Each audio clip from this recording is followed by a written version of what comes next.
สุริยันสันตจิตโตคำปาวัดพระธาตุดอยสุเทพวันนี้FCตัวจริงมาหลังพระเดชพระคุณหลวงพ่ออุทิศสงึมรำหน่อยตามกันมาตามเข้ามากราบนมัสการครับพระอาจารย์โอ้โหสาธุสาธุวันนี้ลงไปดูไฟไหม้ไปช่วยดับไฟไปดูไฟไหม้หรือเปล่าเนาะวันนี้อาจารย์ไปมาเมื่อวานตอนเย็นไปดูมาหมดละ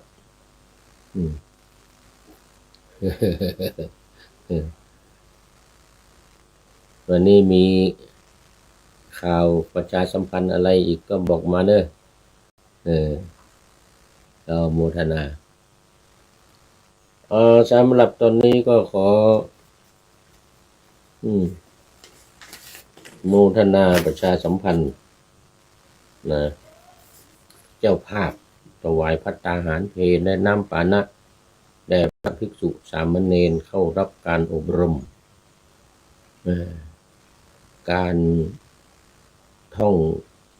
สวดพระปาติโมกข์ของคณะสงฆ์ภาค7รุ่นที่1/2569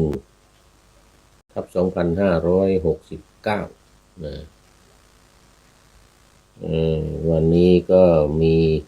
วันที่12 เมษายนคุณเมลดาสินธุวณิกพร้อมครอบครัวนิถวายภัตตาหารเพลแล้วก็น้ำปานะจะแก่พระนาทีกตปุญโยวัดพระธาตุศรีจอมทองและโยมพ่อเชียบคุณแซ่จังเชียบคุณแซ่จังวัดพระธาตุโดยพระธาตุศรีจอมทองแล้วก็มาอบรมพระภิกษุปาติโมกข์ที่นี่โมทนาขอบคุณเป็นอย่างยิ่งความอวยพรให้ทั้งสมณศรัทธาและมูลศรัทธาทั้งสองท่านมีความสุขมีความเจริญมีความมุ่งมั่นปรารถนาสิ่งใดมันเป็นไปโดยชอบประกอบด้วยธรรมก็ขอให้พลันสำเร็จในที่ทุกสถานในการทุกเมื่อคืนนี่ก็ขอประชาสัมพันธ์ต่อสำหรับท่านที่มีจะเข้าร่วมเป็นเจ้าภาพยังเหลือเวลาอยู่อีก12 วันถึงวันที่24 เดือนเมษายนนี้ก็หมดครบโครงการขอเชิญติดต่อมาที่ท่านอาจารย์พระมหาสกลวิโลจนกิตติปริยนธรรม9 ประโยคสวดพระปาติโมกข์เก่งมากในวัดดอยสุเทพเรานี่แหละแล้วก็เป็นเลขานุการพระเดชพระคุณหลวงพ่อเจ้าคณะภาค7และเป็นประธานโครงการอบรมฝึกหัดพระภิกษุปาติโมกข์ในครั้งนี้หมายเลขโทรศัพท์0918599053 0918599053อีกเบอร์หนึ่งของท่านอาจารย์พระมหากิตติพงศ์ฐานกโรวัดพระธาตุศรีจอมทองเรียนธรรม9 ประโยคสวดปาติโมกข์เก่งเหมือนกันมาเป็นพระวิทยากรที่นี่เกือบ2 เดือนแล้วหมายเลขโทรศัพท์0949101043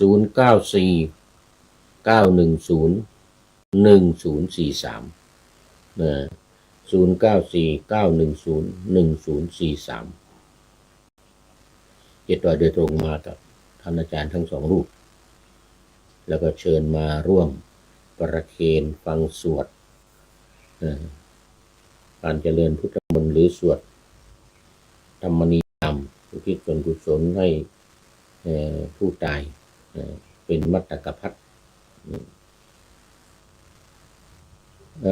ถ้ามาไม่ได้ก็โอนเข้าหมายเลข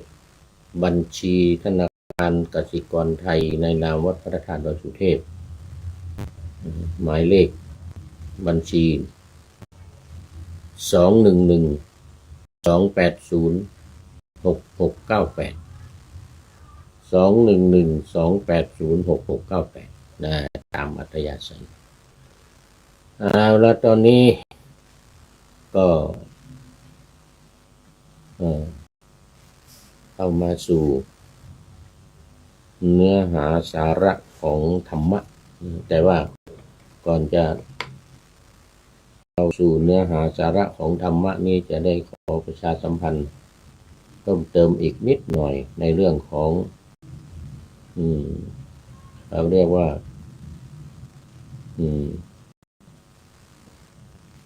เนี่ยนะการ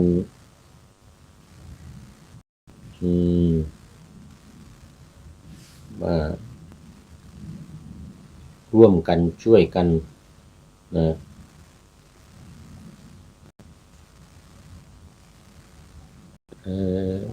ป้องกันไฟป่านะป้องกันไฟป่า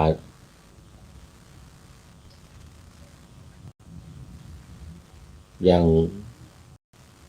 ตอนเนี้ยเมื่อวานนี้เป็นต้นมา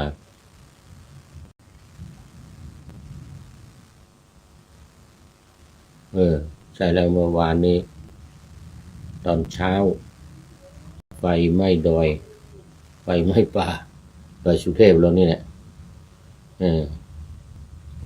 ไฟไหม้ป่าดอยสุเทพของเราขึ้นมาจะถึงศูนย์พุทธศูนย์พุทธศาสนานานาชาติศูนย์ปฏิบัติธรรมนานาชาตินี่นะเมื่อวานนี้ก็เลยมีก็แต่ว่ามีมาก่อนแล้วนะมีมาก่อนแล้วคือคำสั่งเจ้าคณะภาค7คำสั่งเจ้าคณะภาค7เนื่องจากว่ามีเหตุภัยไฟป่านี้จึงมีคำสั่งจากพระเดชพระคุณหลวงพ่อพระธรรมเสนาบดีเจ้าคณะภาค7ที่03/2569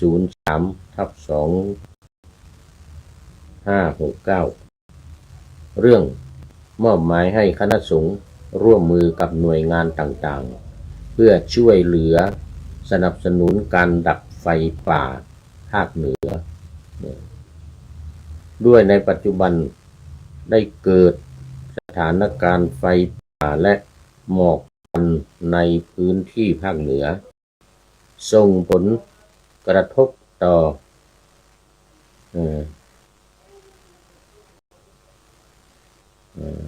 ส่งผลกระทบต่อ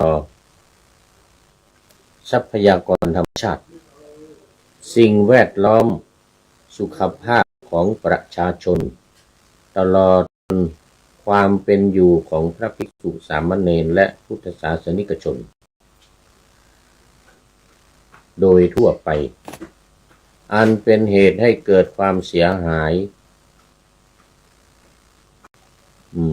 เป็นวงกว้าง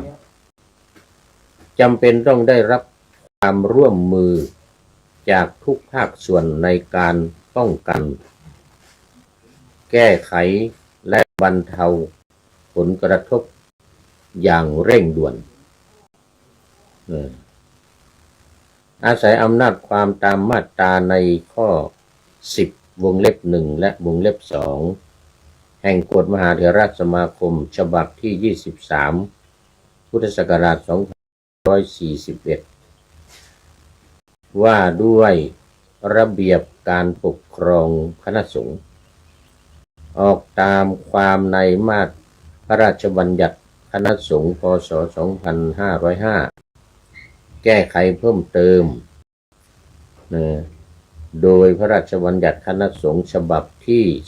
2พ.ศ. 2535จึงมีคำสั่งดังต่อไปนี้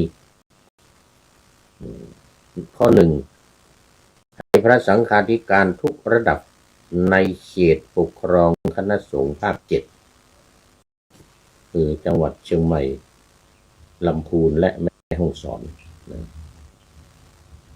กับดูแลและส่งเสริมให้วัดในเขตพื้นที่ของตนเข้าร่วมสนับสนุนการป้องกันและดับไฟป่าอย่างเต็มกำลังความสามารถอันนี้ข้อที่ 1ข้อ 2ให้ทุกวัดประสานความร่วมมือกับหน่วยงานของรัฐองค์กรปกครองส่วนท้องถิ่นหน่วยงานป่าไม้หน่วยดับเพลิงอาสาสมัครและภาคประชาชนในพื้นที่เพื่อร่วมกันดำเนินการดังนี้ 1. พิจารณาใช้พื้นที่วัดเป็นศูนย์พักพิงจุดพักกำลังหรือศูนย์ประสานงานตามความเหมาะสม 2. จัดเตรียมน้ำดื่มอาหารแห้งและสิ่งของจำเป็นเพื่อช่วยเหลือเจ้าหน้าที่และอาสาสมัคร 3. ประชาสัมพันธ์ให้ประชาชนตระหนักถึงโทษของไฟป่าและงดการเผาในที่โล่ง 4. สนับสนุนกิจกรรมจิตอาสาและร่วมเป็นกำลังใจแก่ผู้ปฏิบัติงานข้อ 3. ให้พระภิกษุสามเณรและแสดงและให้ภิกษุสามเณรแสดงบทบาทด้านการเผยแผ่พระธรรมโดยเน้นการปลูกจิตสำนึกในการอนุรักษ์ทรัพยากรธรรมชาติและการอยู่ร่วมกันสิ่งแวดล้อมอย่างสมดุลตามหลักพระธรรมวินัยข้อ 4. ให้เจ้าคณะจังหวัดและเจ้าคณะอำเภอรายงานผลการดำเนินงานและปัญหาอุปสรรคให้เจ้าคณะ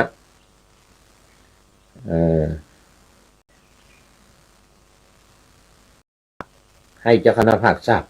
รายงานมาเพื่อพิจารณาดำเนินการให้ความช่วยเหลือต่อไปทั้งนี้ตั้งแต่บัดนี้เป็นต้นไปจนกว่าสถานการณ์จะคลี่คลายสั่งณวันที่ 4 เดือนเมษายนพุทธศักราช 2569 พระธรรมเสนาบดีเจ้าคณะ 7อันนี้ก็เป็นคำสั่งของพระเดชพระคุณหลวงพ่อพระธรรมเสนาบดีตอนนี้ขอต้อนรับคุณโยมพิสมัยศรีเทพธรรมรงค์กราบไหว้สาเจ้าสาธุสาธุสาธุเจ้าโมทนาจากลำปางจากจังหวัดลำปางคุณโยมพิสมัยศรีเทพธรรมรงค์อันนี้ก็เป็น FC ตัวจริงเหมือนกันไม่ทราบว่าทางจังหวัดลำปางมีไฟไหม้ป่ามากหรือเปล่าแต่ได้ทราบจากวิทยาวัจกรวัดดอยสุเทพเมื่อวันก่อนเขาไปกรุงเทพมาเห็นว่าจากลำปางไปถึง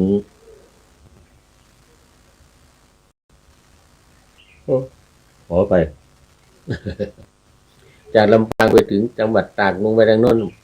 ไฟไหม้ป่าโกรนไปหมดว่างั้นไฟไหม้ป่าหมดแล้วก็หลังนี้เข้าไปโดยขุนตาลถ้ำขุนตาลหลังถ้ำขุนตาลไป ไหม้หมดแล้วไฟป่าเออเออไหม้มานานแล้วมันหลายวันแล้วมันจนใบไม้จะเนี่ยผลิออกมาใหม่แล้วอืมนี่นะโมทนากับคุณโยม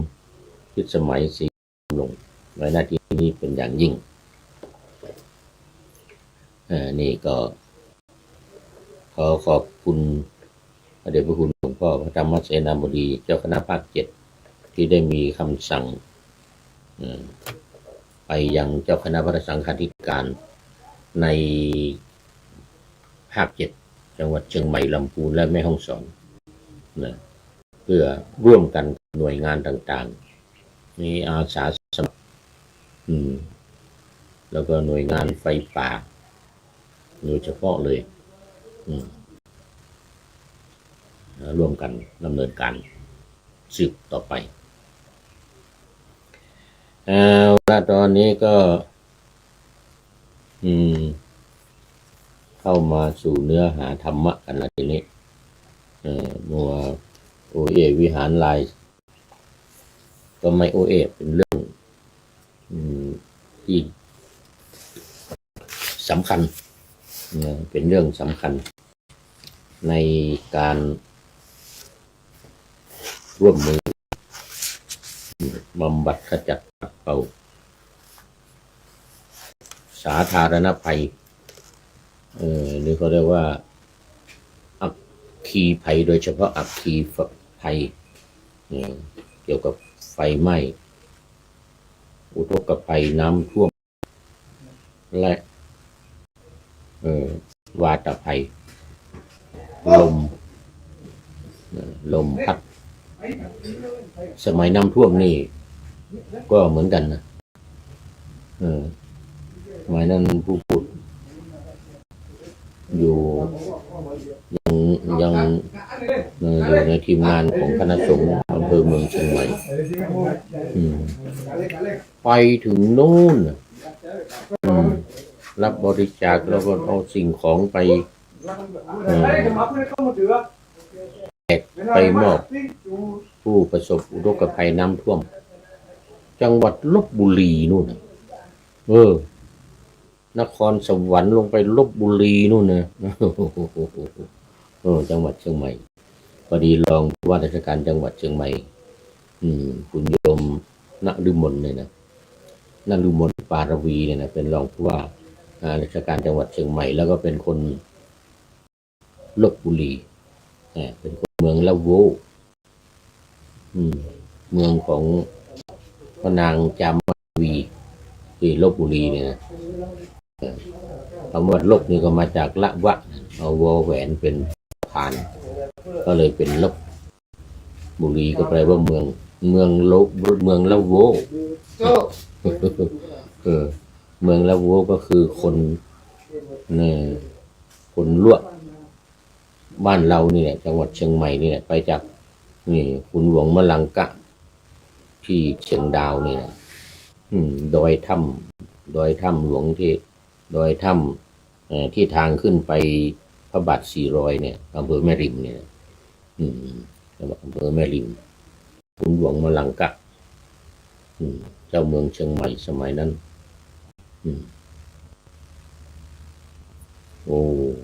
ก็ยกกันไปอยู่ที่ลพบุรี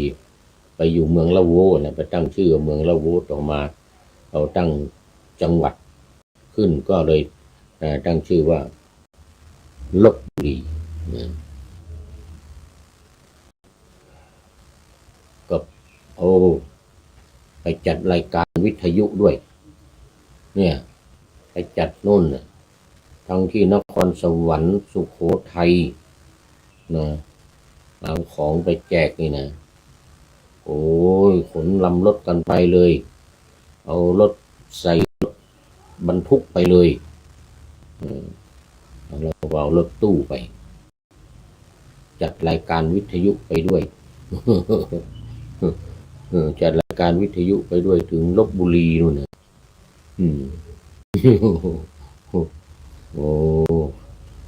สมัยนั้น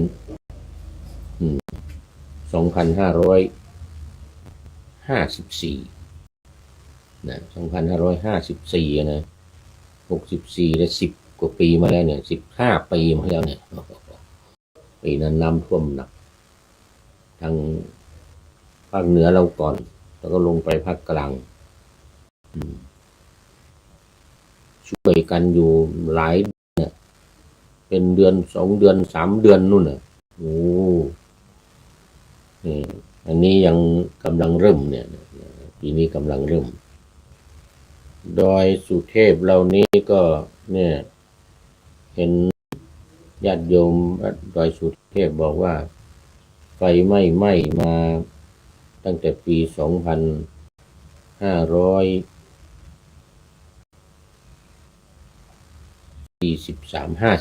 เห็นว่างั้นนะ2553มาจนถึงบัดเนี้ยมันมาปีเนี้ยที่มีไฟไหม้ดอยสุเทพเลยนะ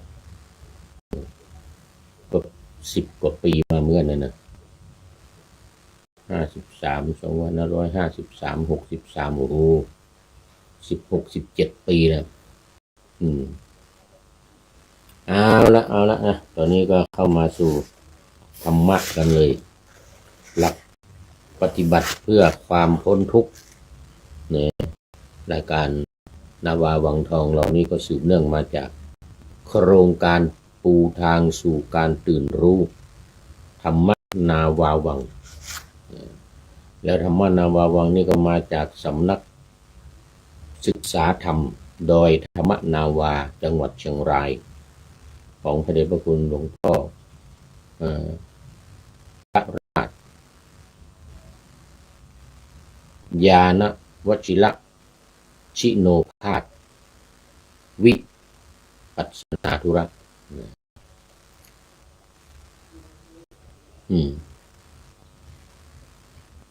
ได้ทำการวิจัยมา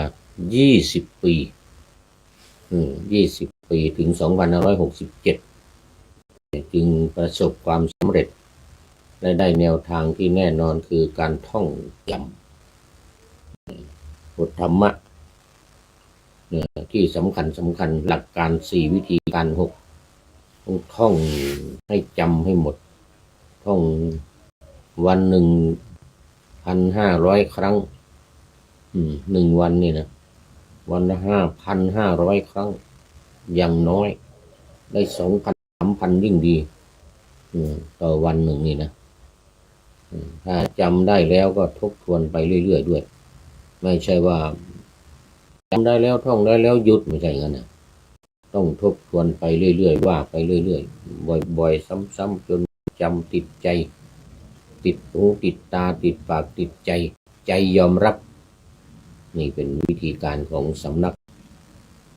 ศึกษาธรรมโดยธรรมนาวา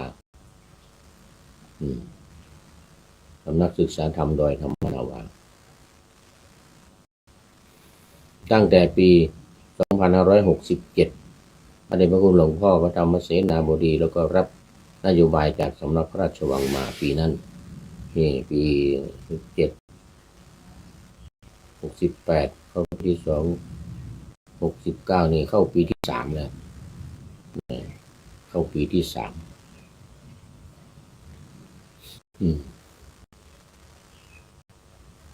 รายการนาวาวังทองเราก็เริ่มตั้งแต่ปี2567มานะเดือนมิถุนายน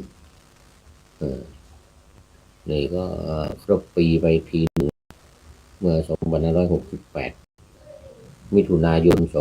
2569นี่ก็จะได้2 ปีจะได้2 ปี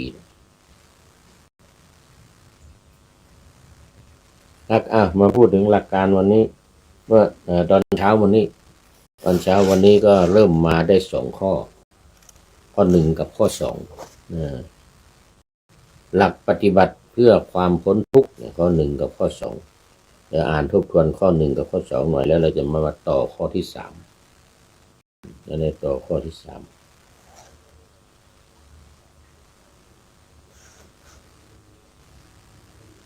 1ทิฏฐานจิตเข้าถึงพระรัตนตรัยด้วยการระลึกพระรัตนตรัยย้ำๆซ้ำๆทุก วันสองพิจารณากายท่องธาตุกรรมฐานสี่และพิจารณากาย6 ขั้นตอนจนกว่าจิตจะยอมรับความจริงจากภายในว่าร่างกายเป็นธาตุสี่ตามความเป็นจริงอันนี้พูดคุยมาเมื่อวานวันนี้ว่าอีก2 ข้อ 3. กำหนดดูอารมณ์เกิดดับย้ำซ้ำๆอยู่เสมออารมณ์เกิดดับนี่ก็หมายถึงขันธ์ห้า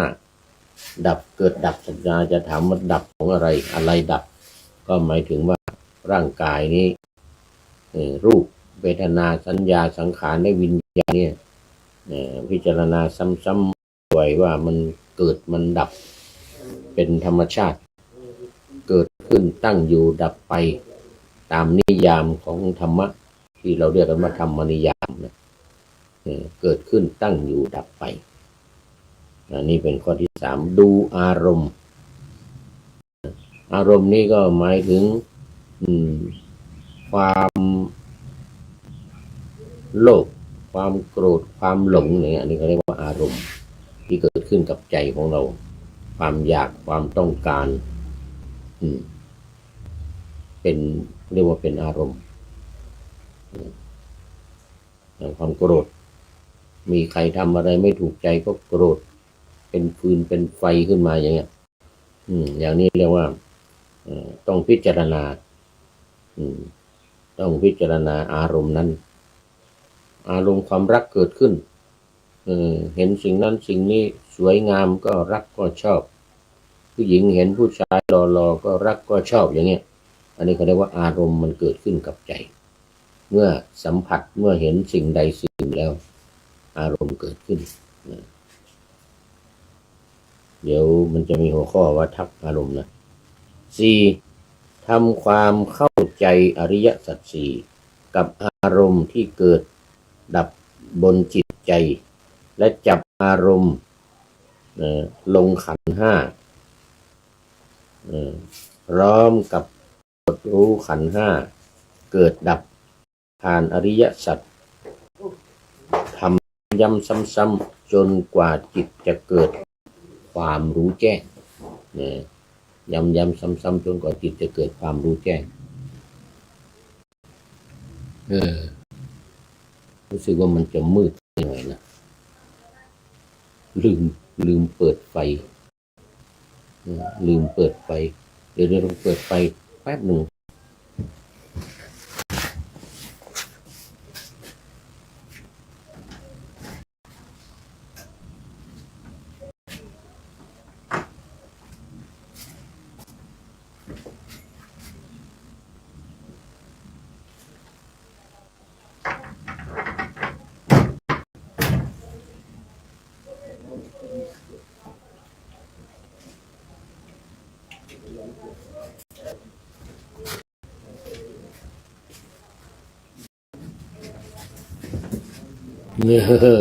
ขอไป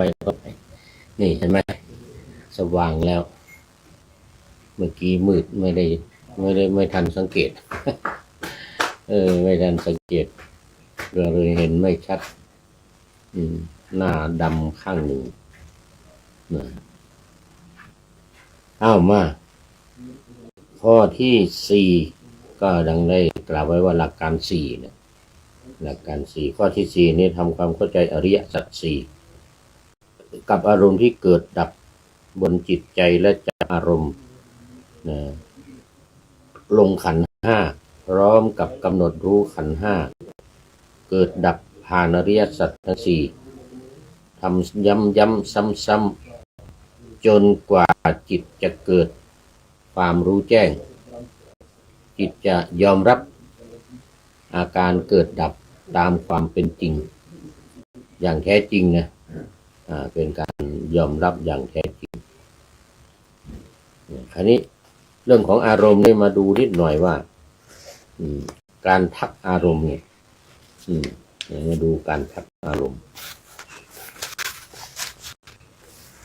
การทักอารมณ์นี่เป็นข้อที่2นะความจริงมันมี2ข้อนะเขาเรียกว่ายา2 เม็ดเม็ดแรกกับเม็ดที่ เม็ดแรกนั้นเราว่าไปแล้วถึงพระรัตนตรัยระลึกถึงพระรัตนตรัยอันนี้เม็ดที่สองเม็ดที่สองนี่คือการทักอารมณ์ที่ว่าเมื่อกี้นี้นะจุดประสงค์ของการทักอารมณ์ก็เพื่อให้เห็นอารมณ์ตามความเป็นจริงเมื่อทักอารมณ์ที่เกิดขึ้นในจิตว่านี่คืออารมณ์อยู่ในส่วนของญาตปริญญาคือรอบรู้ในสิ่งที่เกิดขึ้นสิ่งใดที่เกิดขึ้นกับเราอารมณ์ไม่ว่าจะอารมณ์รักอารมณ์ใคร่อารมณ์โกรธอารมณ์หลงความผิดพลาดอันนี้เรียกว่าญาตปริญญารู้สิ่งที่เกิดขึ้นแล้วคืออารมณ์ที่มันเกิดขึ้น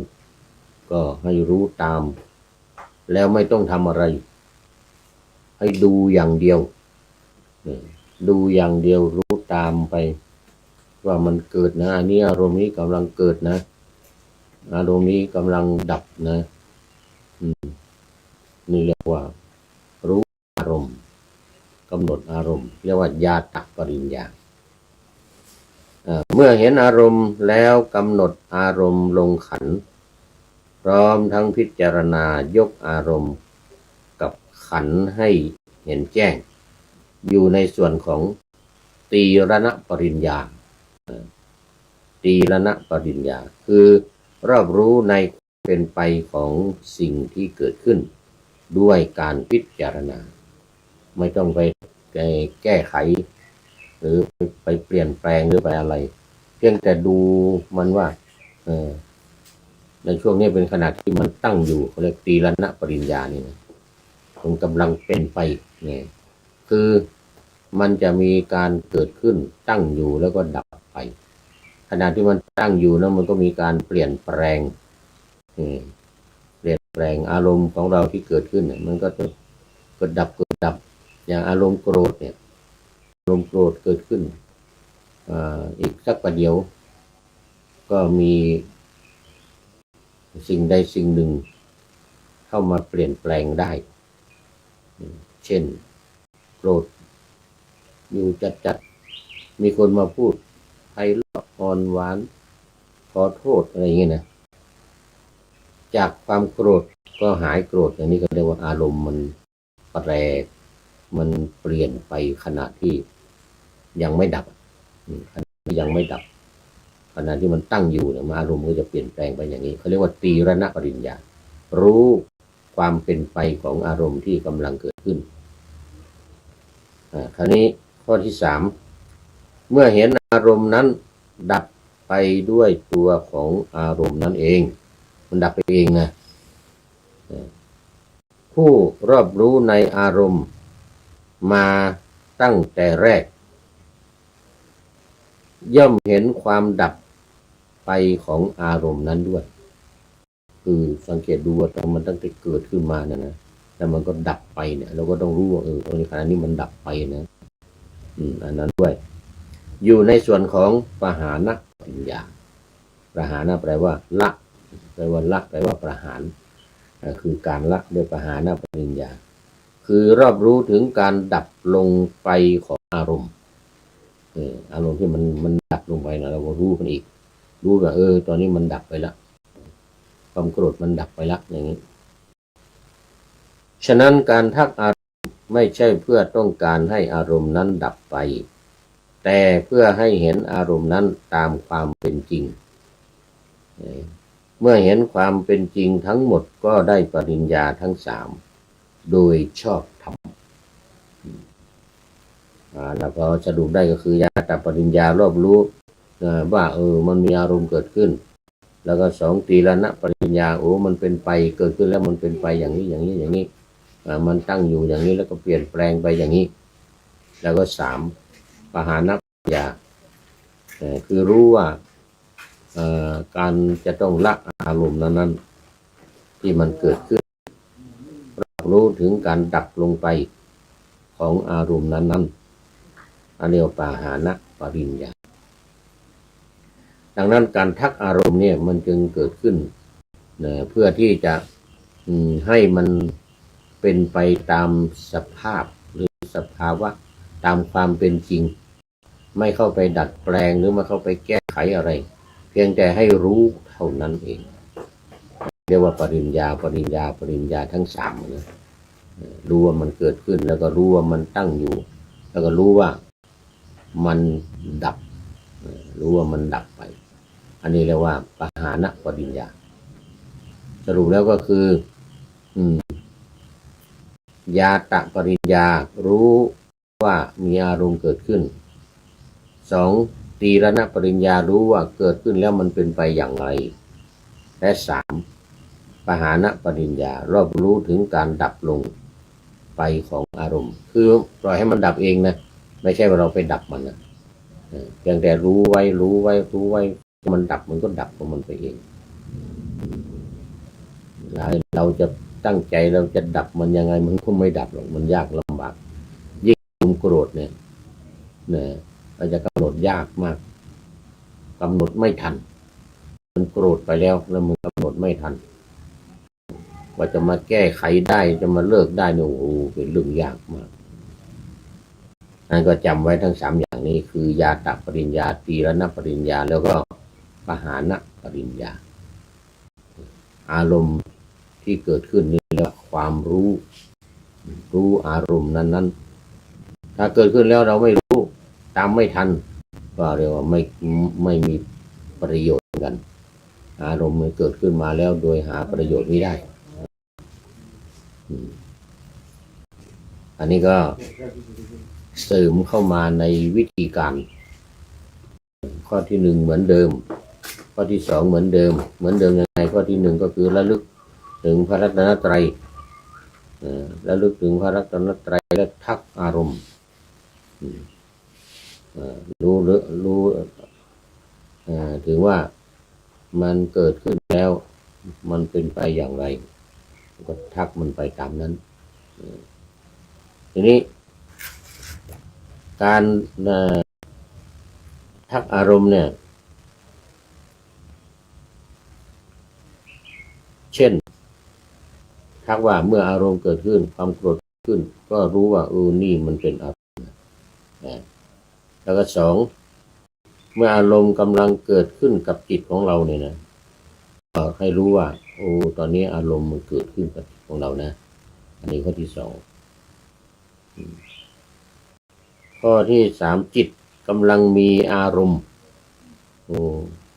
ก็ต้องรู้ขณะนี้จิตเรามีอารมณ์อะไรครอบงำนะกามอารมณ์ครอบงำหรือความรักความโกรธครอบงำหรือความหลงครอบงำอยู่เราก็รู้ว่าอารมณ์กำลังเกิดขึ้นกับจิตของเราจิตเรากำลังมีอารมณ์แล้วอารมณ์กำลังปรุงแต่งจิตอารมณ์กำลังปรุงแต่งจิตอันนี้เป็นข้อที่สี่รู้ว่าอารมณ์รักอารมณ์ใคร่นะอารมณ์โกรธนะมันแต่งจิตของเราคือมันทำให้จิตน้อมไปตามอารมณ์นั้นเรียกว่ามันเกิดขึ้นแล้วก็มันตั้งอยู่สุดท้ายจิตกำลังถูกอารมณ์ปรุงแต่งเราก็ต้องรู้อีกนะมันปรุงแต่งในทางนี้เป็นกุศลหรือเป็นอกุศลดีหรือไม่ดีเราก็ต้องรู้เองว่าตัวนี้ขณะจิตกำลังปรุงแต่งของเราไปทางนี้หรืออารมณ์ง่วงเหงาอย่างตอนนี้รู้สึกว่าพูดนี่พูดไปเ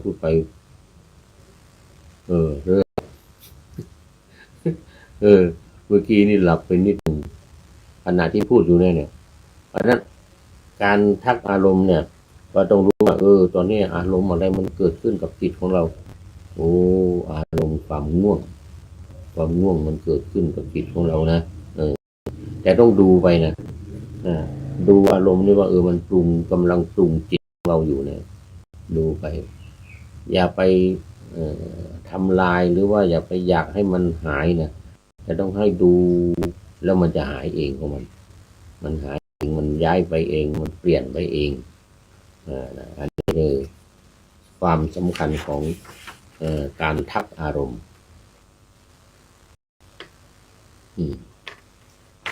เอาละวันนี้เรามาพูดถึงหลักการเกี่ยวกับอารมณ์และเกี่ยวกับการทักอารมณ์โดยหลักการ3อย่างคือยาตปริญญาตีรณปริญญาแล้วก็ปหานปริญญานี่แล้วก็ทบทวนตามขั้นตอนของอารมณ์ที่เกิดขึ้นตามขั้นตอนของอริยสัจสี่และอารมณ์ที่เกิดขึ้นกับใจกับจิตของเราเอาแล้ววันนี้ก็เอาไว้แค่นี้ก่อนดูไปดูมามันจะหมดเวลาเนี่ยโอ้วันนี้คุณโยมพิษสมัยสีเทพทำลงแล้วก็มีอีกอันหนึ่งมีเข้ามาแล้วทองเก๊ไม่ลอกไม่ดำจำนำไม่ได้โอ้โหนี่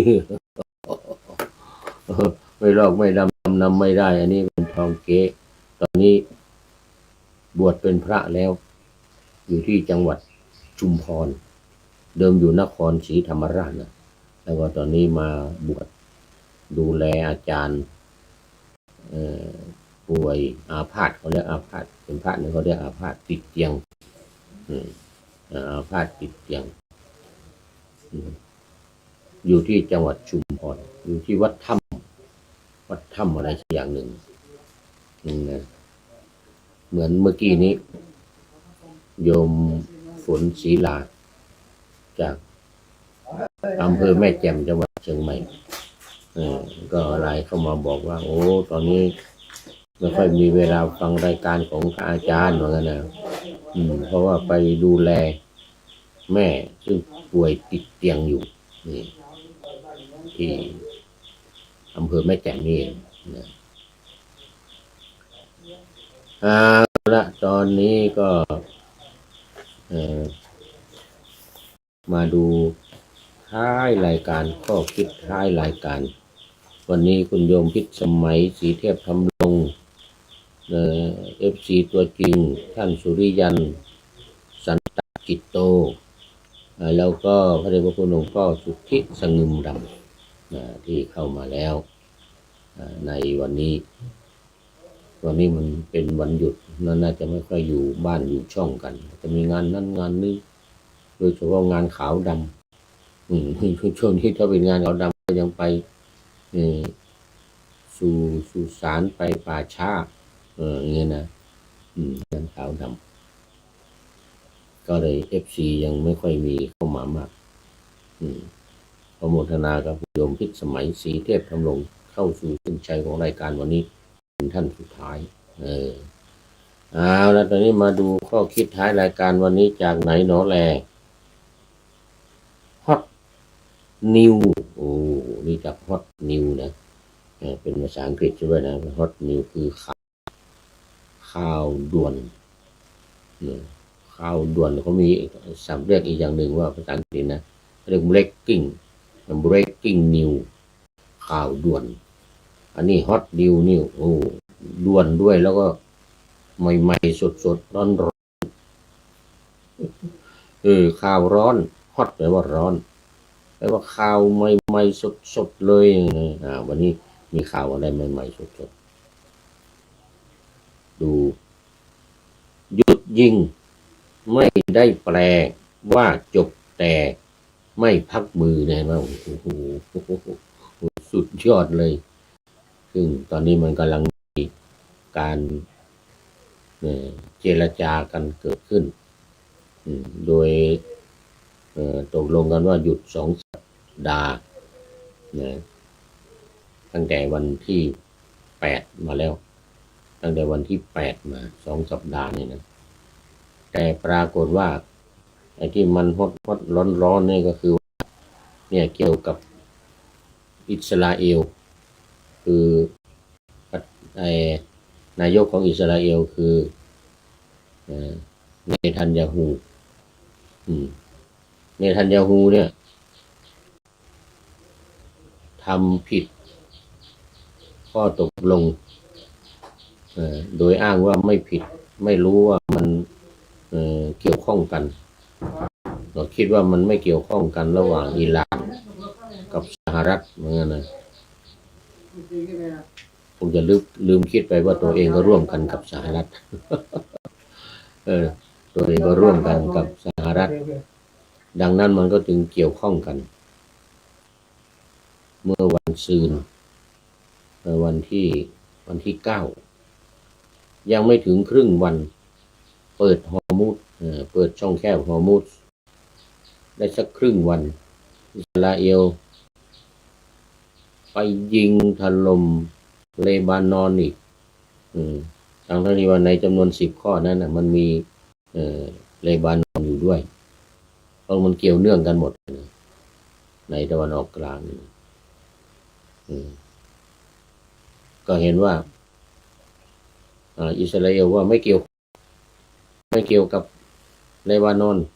นั่นเป็นข้อตกลงกับสหรัฐกับอิหร่านว่างั้นในความจริงก็คือตัวเองนี่แหละคือร่วมมือกันกับ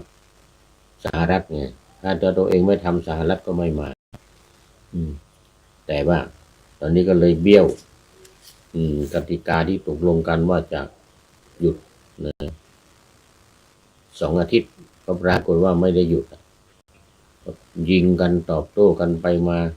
อิหร่านก็ต้องยิงไปที่อิสราเอลเหมือนกันว่าอย่างเงี้ยนะหยุดยิงไม่ได้แปลว่าจบแต่ไม่พักมือพักรบมือยังถือไกปืนทุกวินาทีนี่คือมันความคิดไม่เหมือนกันนะความคิดไม่เหมือนกันทางอิหร่านก็พยายามจะให้สหรัฐนี่ไปควบคุมเนทันยาฮูว่าตกลงแล้วผิดสัญญาผิดนัดผิดข้อตกลงกันแค่แล้วยังไม่ถึงครึ่งวันกำลังเปิดช่องแคบฮอร์มุซเตรียมรถน้ำมันออกเดินทางมีการละเมิดข้อตกลงหยุดยิงโดยอิสราเอลยิงเลบานอนขนาดนั้นตายไปหลายร้อยคน200-300 คนพักรบมือยังถือไกปืนทุกวินาทีอันนี้อิสราเอลเนทันยาฮูกล้าวนิ้วของเรายังแตะที่ไกปืนพร้อมขยี้ถล่มอิหร่านทุกคราวนะเป็นไม่เบื่อไม่เมากันกับอิหร่านนี่นะเนทันยาฮูนี่นะกับอิหร่านก็มีเป้าหมายบอกว่าตอนนี้มันยังไม่ถึงเป้าหมายของอิสราเอลเพราะว่าจะต้องเด็ดหัวผู้นำของอิหร่านให้หมดเพื่อให้หมดสภาพทางด้านการปกครองบ้านเมืองแล้วจะได้เปลี่ยนการปกครองเปลี่ยนระบอบการปกครองบ้านเมืองตามความต้องการของตัวเองเพราะฉะนั้นถ้าไปหยุดเลบานอนไปหยุดแถวฮูตีหยุดแถวฮามาสเนี่ยนะมันก็ไม่เกี่ยวข้องกับอิหร่านว่างั้นนะแต่ข้อตกลง8 ข้อของอิหร่านเนี่ยเขาจะรวมมาทั้งหมดในภูมิภาคทั้งหมดและมีบ่งไว้ด้วยเรื่องของเลบานอนดังนั้นเนทันยาฮูกล้าวนิ้วของเรายังแตะที่ไกปืนพร้อมขยี้ถล่มอิหร่านทุกครั้งไม่ถอยหยุดไม่ได้เหมือนกันนะมีกติกาตกลงหยุดลบกันก็จริงแต่ว่ามือยังแตะไกปืนอยู่แล้วตอนนี้ก็ ขอขอบคุณฮอตนิวเนี่ยฮอตนิวส์ไว้ในนี้เป็นอย่างยิ่งขอนำรายขอนำนาวาวังทองไปก่อนแล้วจะย้อนมาใหม่ในวันหน้าคือวันพุธศุกร์เสาร์อาทิตย์ตามตารางเวลาที่วางอยู่ข้างในเป็นธรรมะจากพระราชวังเป็นนาวาโด่งดังสว่างไสวเป็นทองคำล้ำค่ากว่าสิ่งใดชุบชีวิตจิตใจให้ใสงามขอเชิญท่านทั้งหลายนำไปท่องตามคุณของพระรัตนตรัยพุทโธเมนาโถธัมโมตามสังโฆเมนาโถยามภาวนาว่าบ่อยๆซ้ำๆจำในจิตจนมันติดในใจไม่หายหน้านอนนั่งยืนเดินจำทุกเวลาตั้งแต่ตื่นขึ้นมาถึงหลับไปขอทุกท่านได้จากปฏิบัติได้กำจัดความทุกข์พบสุขใสพลันปลอดโปร่งโล่งสบายทั้งกายใจอยู่ที่ใดใจสงบพบนิพพานขอเจริญพร